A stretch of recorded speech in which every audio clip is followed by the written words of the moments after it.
Hello, everybody. You need people like us to stop you from making bad decisions. For real. Bad investments, bad haircut choices. No, just bad financial decisions. Don't come to us for fashion choices. Honestly.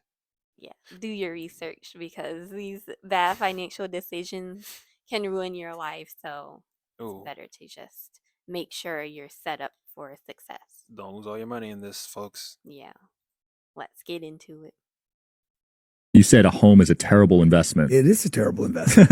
Doesn't cash flow. You don't get big tax write-offs because of it. You have no leverage. You're living in it. You're paying for it. You never own it. Even when the loan's paid, you don't own it. Really? No, you still got to pay property taxes. Still got to insure it. Still got to maintain it. If you just break it down and don't become emotional, because people get emotional about their house. This is my house. It ain't your house. You're a partner in this house with the state. Your recommendation to a normal family would be to rent? Never buy a house. Rent where you live. Take all your money and invest in properties that cash flow. I'm not saying don't own real estate. I'm saying live in a house and pay rent. Take all the money that you would have spent on that house and invest in real estate that cash flows, that pays you every month. Could be retail, storage, apartment buildings like we invest in. Could be land. If you're a farmer or a rancher and you know how to get cows to cash flow, then do that.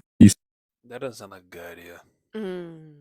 Run the numbers. Run these because numbers, bro. It's different in different areas, so sometimes it does make sense to rent than to buy.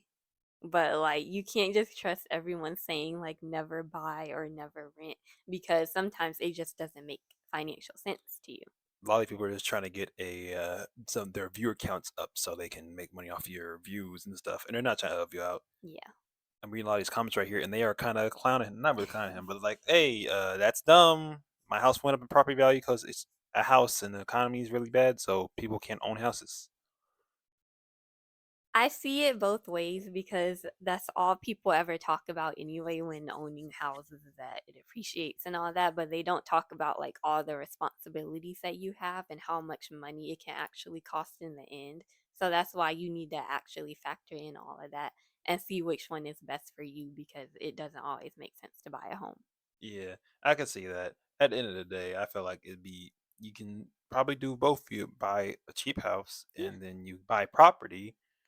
You can Mhm. get a bigger house when you have more property. That's I'm gonna say. Exactly.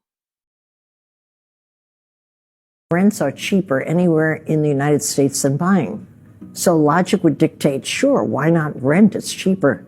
But everybody, almost everybody, has this idea that the American dream is still owning your own home. But for the first-time buyer, they're the hardest hit. They have to compete the hardest, have the least amount of cash to compete, so they're not making cash offers, and they're losing 4 to 5 houses that they're interested in. I would not want to be a first-time buyer. I don't know what's really going to give there, but it's not going to be easy. Yeah. I'll say this. I'm not trying to be negative, and I get that's her opinion and stuff. But the thing we got mentioned, I realized, at least the first two we've seen, they're very old. So it probably was cheaper buying than renting back then. But now it's too expensive to rent and it's too expensive to buy. I mean, if they're good financial advisors, then they would be moving with the current economy. So, not just talking about like when they grew up, Yeah. because the economy changes. So, I would hope that they would be doing that research. Yeah. It's a sad part is that a lot of people like this, they don't really they're kind of disconnected. Yeah. That's the sad part. But I'm not telling them for being disconnected at all. I'm just saying. Rent is not always cheaper, but there are areas where rent is actually cheaper than buying a house, especially with all the upkeep that you have to do with it. And then with inflation, repair costs are just going to keep going up. So you have to factor in inflation too and all of that. But then the rent never stops rising. So. Yep. No.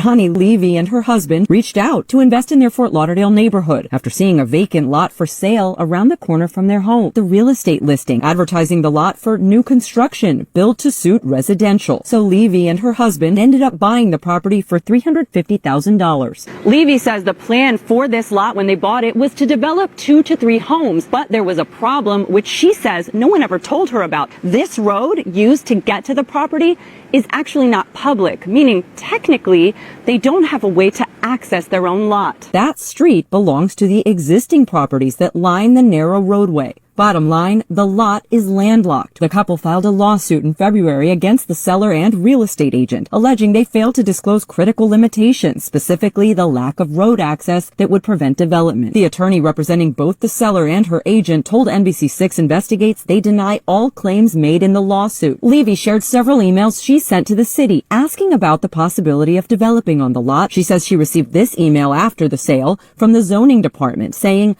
the city requires access to a public right-of-way, adding it appears the lot may be unbuildable. A city spokesperson says the city provided general information about the property's zoning district and was not asked to review the actual site. Levy says in the meantime, she and her husband negotiated with a neighbor to add a strip of land to their lot, meaning it now reaches the public street, something they hope will give them the green light to build. Honey. That's crazy. That's pretty funny. See, this is what happens. You have to look into like the actual land and do all that research because there's too much research that comes with that. But yeah, it's gonna be a lot because you have to make sure that the land that you're buying isn't landlocked. Yeah, and don't expect the other owners to help out. The other landowners to help out. Nope. Like this is your fault. You should have looked into this. Yeah. And people are not gonna try to help you most of the time. No. But that's insane. I don't even get the point of selling land that isn't accessible. Like, why? Mm. If I'm gonna say this, if the person who owns the land next to it is not looking to buy the land, then you shouldn't be buying the land and stuff. Yeah. Couldn't be me. Mm-mm. Let's talk about the 4 worst investments that I think you can make. And so the first investment that he mentions is whole life insurance, and I couldn't agree more. Let me show you why. In this example, let's compare term life with whole life insurance. Here we have term life $1 million policy starting at 30 years old, $47 per month for 20 years. But a whole life policy $1 million coverage starting at 30 years old, $837 per month for the rest of your life. Now there are 4 main components to a whole life policy: the agent, the premium, the cash value, and the death benefit. The agent in this example gets a very high commission, which on average is 1 year of your monthly premium, which is about $10,000. The monthly premium is going to vary by your age, health, and coverage. The cash value, which is what makes whole life different than term life, doesn't actually start accruing until 2 to 5 years after you pay your ridiculous premium, which means you've paid about $25,000 for a $1 million death benefit that you could have got for $47 per month if your cash value doesn't start accruing for 2.5 years. And then again, in this example, your death benefit is $1 million, and that's all your family get when you die. It does not include your cash value, no matter how much money you have in it. It only includes the death benefit. But let's just say you didn't know this, and person A decides to do whole life. They die at the age of 85, and they've paid almost $500,000 for their family to receive $1 million when they die. But person B is very smart. They also die at 85. Between the ages of 30 and 50, they pay for term life insurance, which is around $11,000. And they also invest $500 a month at 7% between the ages of 30 and 85. So throughout their life, they've paid a total of $330,000 in their investment. But when they die, their family gets almost $4 million. It really doesn't get any more clear than that. The type of person that whole life policy works for is so minute that it shouldn't even exist. And the only people still selling it are the ones who get paid to. let's talk. Yeah. Thank you for explaining that because I did not want to sit here having a gap about 4 things. That was too much. That was a lot of numbers, but yeah. Yeah. Here's the funny part to me. Not funny part. A lot of these insurance companies are gonna try to scheme and scam you out the money anyway, so I might as well pay less. Exactly. I feel like the biggest scam is insurance because especially when like car insurance and all that, when something happens, they don't even want to pay you even though you've been paying them so much money like per month for years, and they will do anything they can to get out of paying your claim. For real. It's actually ridiculous. Yeah. It sucks that it costs money to die. Exactly.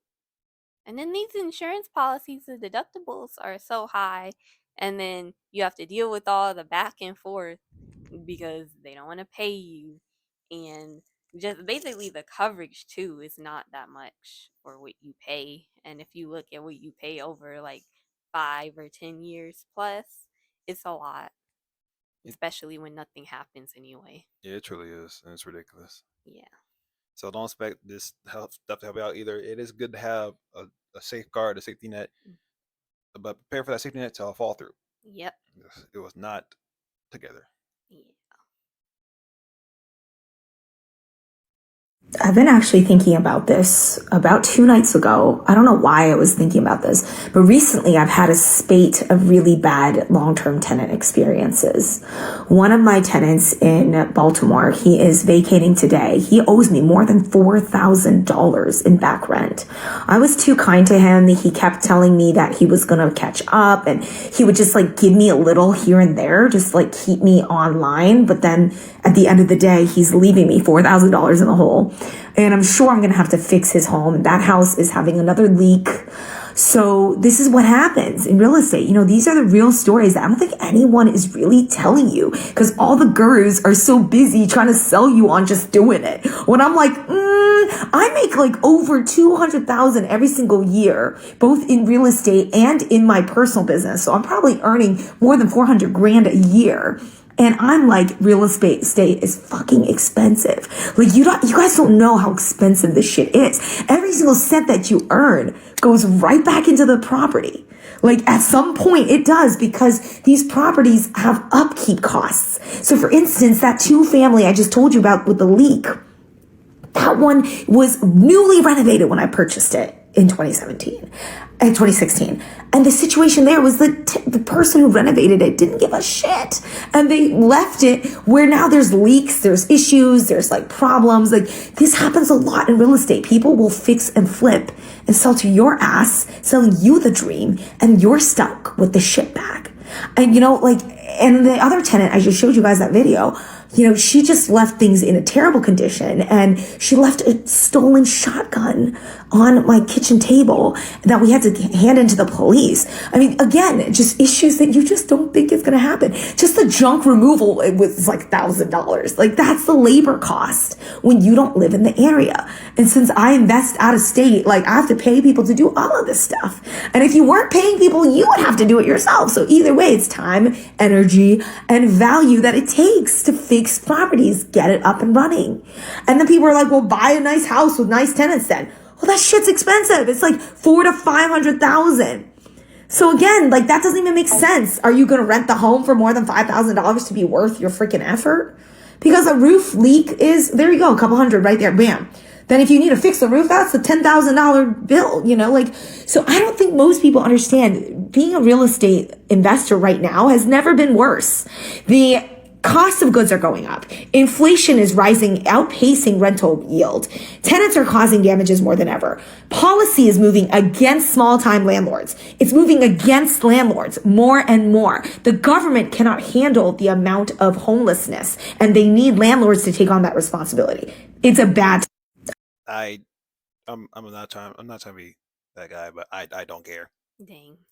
Landlord, to get out my face. Maybe this time you should invest inside your state and not invest outside your state, so you can actually, do better work.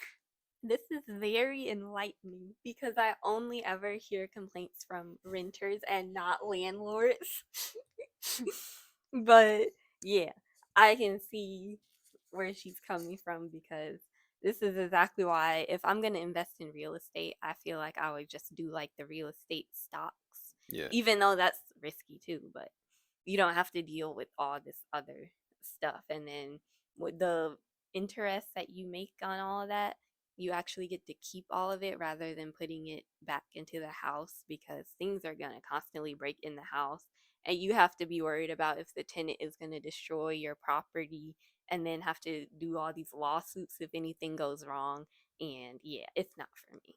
Yeah, for real. It's not for me either. I can never be a landlord for real. I like to think I would if I had like 2 homes or something. I wouldn't because that's I'm just gonna sell the house.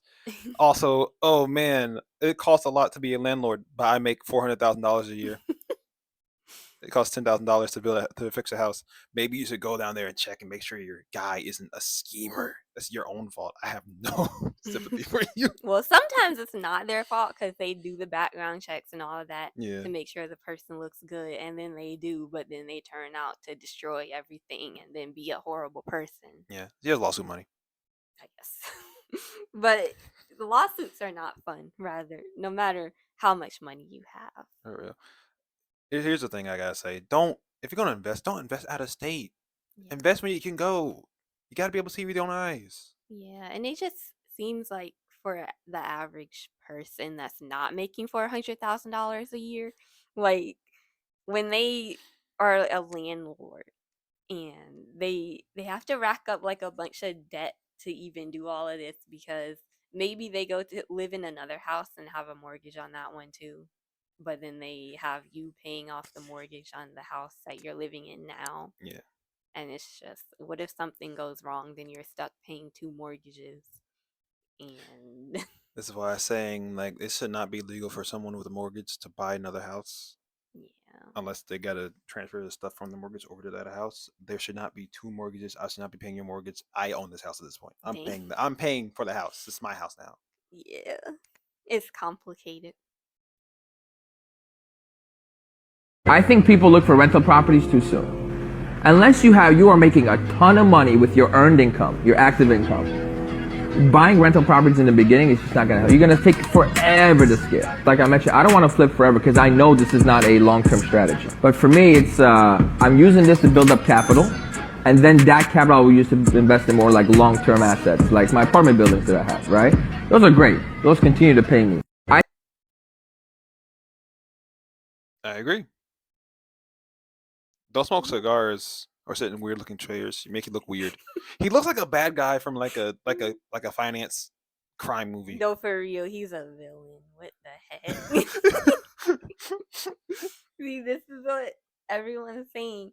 Houses can be money pits, and flipping them also is a money pit. So if you don't have all the funds, you really should not be going into this, and try not to rack up that much debt or any if you can. Yeah.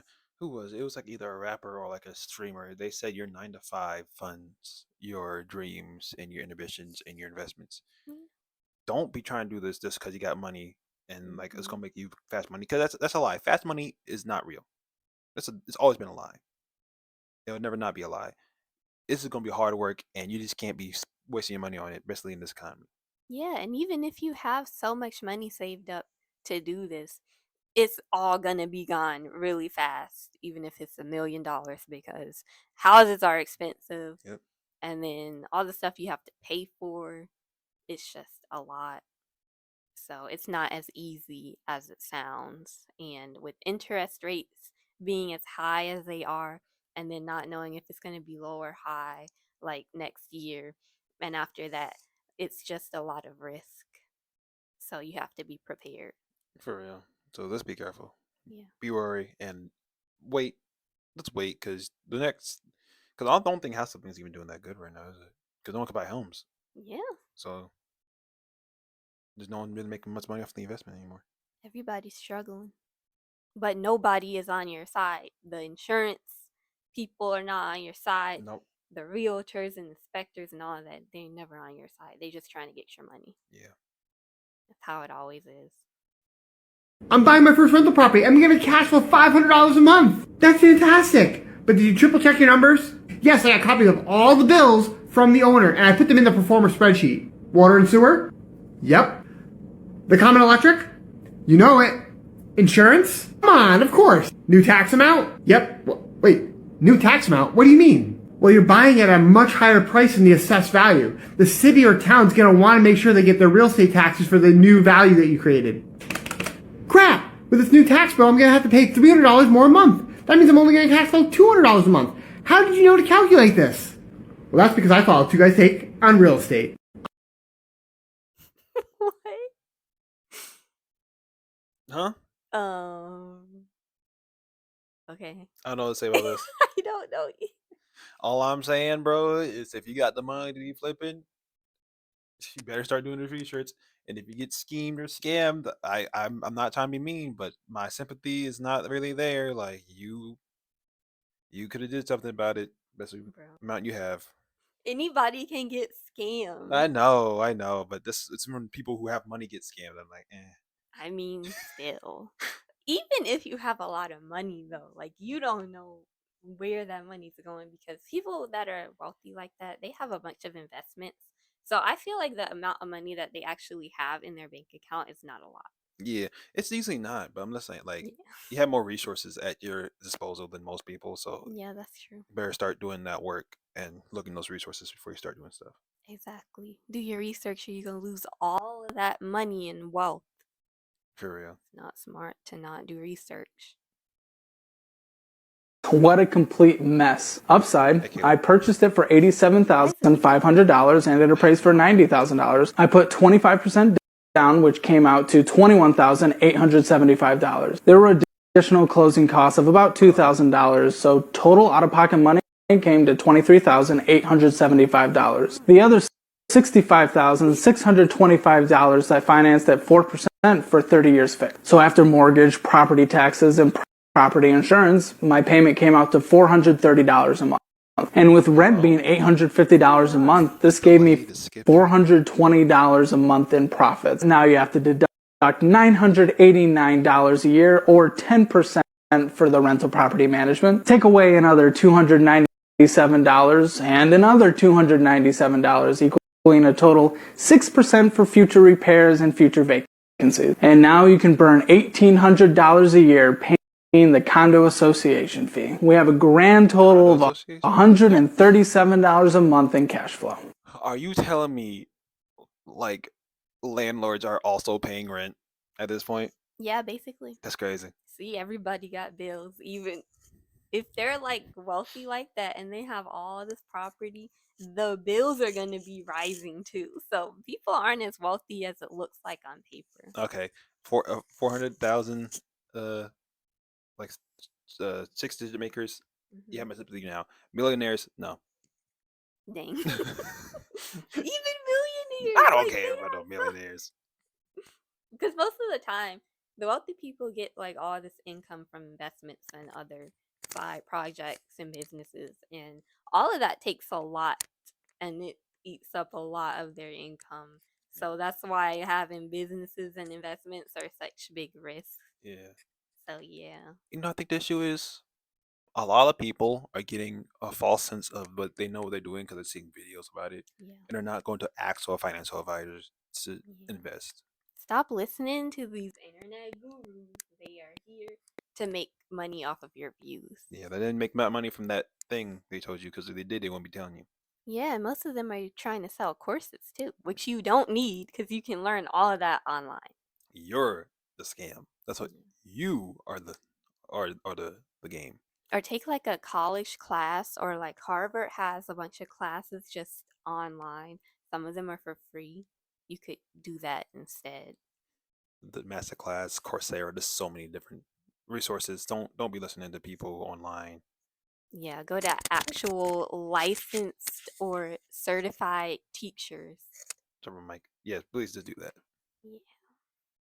Oh, it's 6:23. One more video. One more video. I'm a multimillionaire and I don't own any property. But why? Isn't a house a great investment? When you run the numbers, that's actually often wrong. When I was living in New York City, I was renting a nice place and I saw that there was a unit right next door. Same view, same square footage, same number of bedrooms and bathrooms, and I tracked it. It would have cost me 2.2 times more to own than what I was paying in rent. I took the extra dollars I would have spent owning and I just invested it in the market. I made more money doing that than I would have owning. He's not wrong. These last few years have been so wonky when it comes to property values. It does not make sense. There have been some years I would have made more money doing about anything else other than owning the property, just because I've had a lot of one-time upfront capital expenses. I've been looking at the numbers. It does not make a lot of sense to buy right now. Okay, well. What, that was hot. Yeah, I get what he's saying.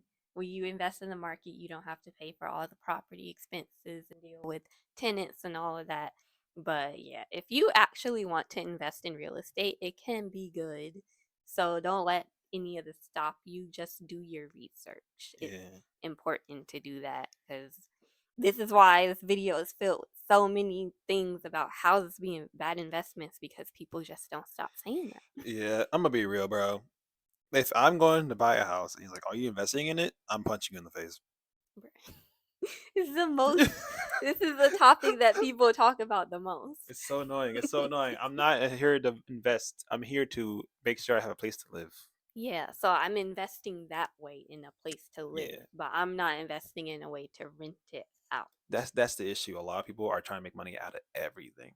And that's how they lose a lot of their money. It is. It's not good. It truly is. I'm gonna say this and say this now.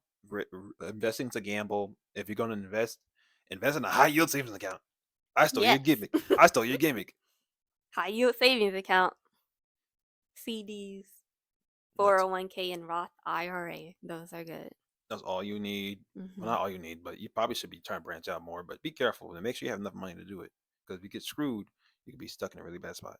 Yeah, and if you want to invest in like more than just that, you can invest in stocks, and there's real estate stocks, like the real estate market without the actual property. Yeah. So you can look into that too, because real estate investing is good. You just have to do a lot of research. And also, like when it comes to that, and also stock market, there are sites where you can trade fake money and invest fake money into fake things to get you to think, to tell you what you need to look out for, and all that. So look into those. Look into every resource you have. If you Yeah. don't, you will be screwed. Exactly, because people are not going to tell you. The people selling it to you are not going to tell you. They just want your money. For real. And that's all I gotta say. Nobody legally has to help you out here, so cover yourself. Yeah. And if you want to be a multimillionaire, you gotta be evil. That's all I'll say. Dang. You have to be evil. There's the only way you can. Well, thank you for watching this video. Share in the comments if you have made any bad investments. Yes. Like cryptocurrencies. Please tell us that. Or good investments. Yeah, like cryptocurrency. Please tell us that. Yeah, educate the people. For real. Educate yourselves the most. Knowledge is power, and that's why they want to take away your knowledge. Yep. Anyway, see you guys later. Like, comment, and subscribe. Share the video. And please get us to 1,000 subscribers. I keep trying to say that before I say bye. That's it. Bye. Bye. Okay, see. Bye. Can't see my hand.